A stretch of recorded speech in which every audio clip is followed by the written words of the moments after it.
बोले सो निहाल। वाहिगुरु जी का खालसा, वाहिगुरु जी की फतेह। दोस्तों, आज हम सब लोग गुरु गोविंद सिंह जी के साहिबजादों और माता गुजरी देवी जी की सुप्रीम शहादत, माता गुजरी कौर जी की सुप्रीम शहादत को नमन करने के लिए इकट्ठे हुए हैं। हम पूरे दिल से उनकी शहादत को नमन करते हैं और मैं समझता हूं कि शायद मानव जाति के पूरे इतिहास में, केवल भारत नहीं पूरी दुनिया के इतिहास में इस किस्म की शहादत की दूसरी मिसाल देखने को नहीं मिलती है।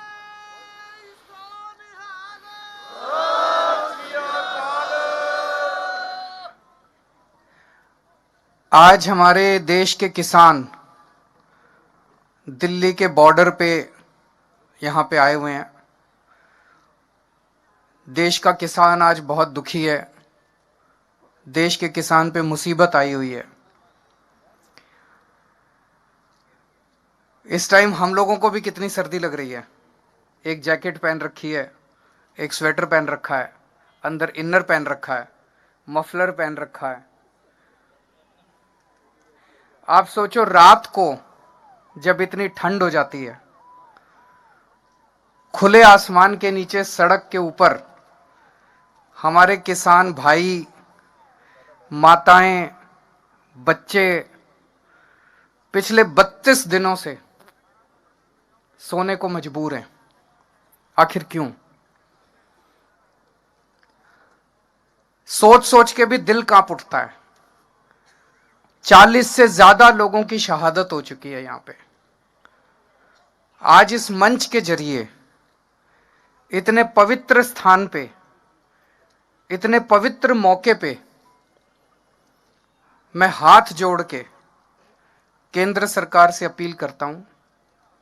ये अपने ही लोग हैं, हमारे ही लोग हैं, हमारे भाई हैं, हमारी बहनें हैं, हमारे बुजुर्ग हैं। ये अपने ही देश के लोग हैं। इनकी बातें सुन के, इनकी मांगें पूरी करके वो तीनों कानून वापस ले लो और इन लोगों के संघर्ष को यहीं खत्म करो। अब और कितनी शहादत लेना चाहते हो आप? पता नहीं किस किस तरह की बातें की जा रही हैं। तरह तरह से ये सभी सरकारों का एक तरह से हथियार होता है। मेरे को याद है, जब अन्ना आंदोलन में हम लोग बैठा करते थे, हमें भी बदनाम किया जाता था। आज किसानों को कहा जा रहा है आतंकवादी हैं, किसानों को कहा जा रहा है राष्ट्रद्रोही हैं। अरे, किसान आतंकवादी हो गए और किसान राष्ट्रद्रोही हो गए तो तुम्हारा पेट कौन भरेगा? तुमको रोटी कौन देगा उसके बाद? 70 साल से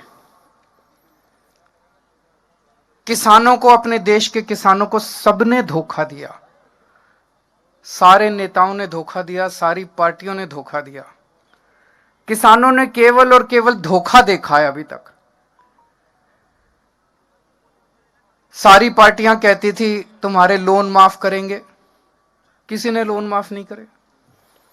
सारी पार्टियां चुनाव के पहले कहती थी तुम्हारे बच्चों को नौकरी देंगे, किसी ने नौकरी नहीं दी। अब ये तीनों कानून लेके आए हैं। इन तीनों कानूनों के जरिए भी इनकी खेती भी छीनना चाहते हैं। किसान के पास खेती के अलावा तो कुछ होता नहीं है। उनकी खेती भी छीनना चाहते हैं। उनकी खेती भी उठा के बड़े बड़े 2-4 इनके पूंजीपति दोस्त हैं, उनको देना चाहते हैं। अगर खेती भी चली गई किसान की तो फिर वो कहां जाएगा? और तो तुमने इनके लिए कुछ करा नहीं। खेती करता है बेचारा किसान। खेती भी चली गई तो किसान कहां जाएगा फिर? तो जितने किसान, आप सोच के देखो, इतनी ठंड में अपने घर के बुजुर्गों को और बच्चों को लेके जितने किसान बैठे हैं, वो अपने सर्वाइवल के लिए बैठे हैं। क्योंकि अब आर पार की लड़ाई बन गई है। जब खेती भी चली जाएगी और खेती पे बड़े बड़ी कंपनियों का अधिकार हो जाएगा तो किसान के पास कुछ भी नहीं बचेगा। तो अपनी खेती को बचाने के लिए बैठे हैं।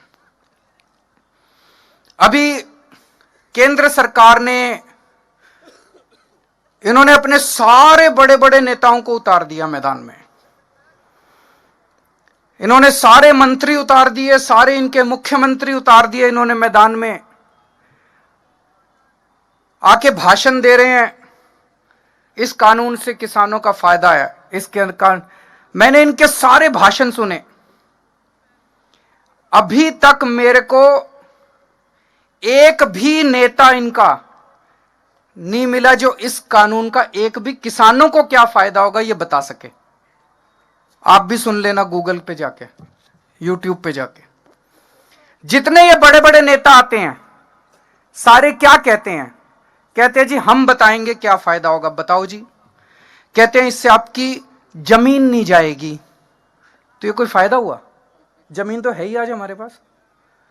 इससे आपकी एमएसपी नहीं जाएगी, तो ये कोई फायदा हुआ? इससे आपकी मंडी नहीं जाएगी, यह कोई फायदा हुआ? तो फिर कानून क्यों लाए हो? कानून फाड़ के फेंक दो। आज भी नहीं गई, कानून फाड़ के फेंक। तो इनको कोई फायदा नहीं बता रहे, वो कह रहे कोई नुकसान नहीं होगा,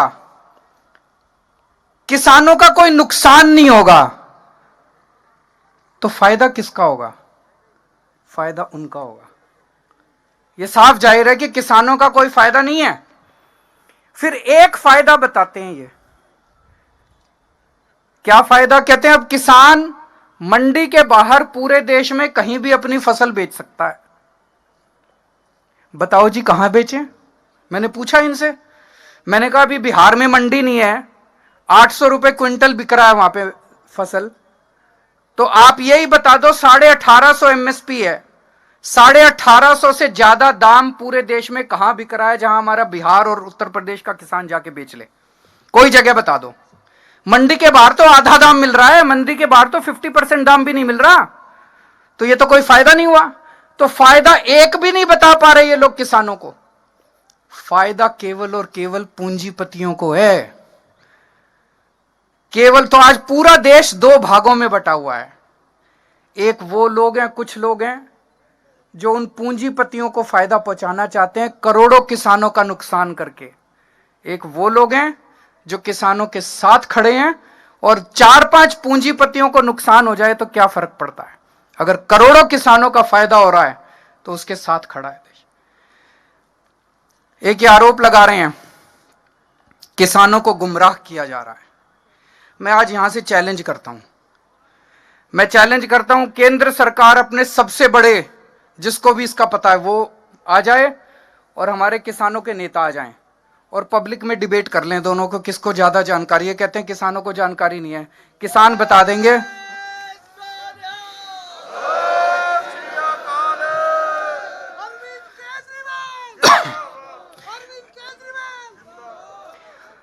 मैंने किसान जत्थेबंदियों के जितने नेता हैं, मैंने इनके भी सारे वीडियो सुने हैं। इतने शानदार तरीके से आपको संविधान समझा देते हैं। इनको सारा संविधान पता है, इनको सारा कानून पता है। मुझे पूरा यकीन है जितना इनको पता है उतना तो इनके मंत्रियों को भी नहीं पता होगा। तो मैं आज चैलेंज करता हूं, एक बारी दूध का दूध पानी का पानी भी हो जाएगा कि इनके जितने, जो भी इनके सबसे बड़े मंत्री हैं जिसको सबसे ज्यादा इसकी जानकारी है, वो आ जाएं और हमारे किसान नेता आ जाएं और पूरे देश के सामने आमने सामने डिबेट हो जाए। पूरे देश को पता चल जाएगा ये कानून कितने खतरनाक हैं और ये कानून कितने गंदे हैं। तो मैं आज उम्मीद करता हूं इस पवित्र स्थान से कि केंद्र सरकार और किसानों की शहादत ना करवाए। 40 से ज़्यादा किसान शहीद हो चुके हैं और अब इनकी आर पार की लड़ाई है। जल्दी से जल्दी केंद्र सरकार इन तीनों कानूनों को वापस ले, एमएसपी की गारंटी दे, उसके लिए कानून लेके आए और अब किसानों का संघर्ष खत्म करवाए। बहुत बहुत शुक्रिया।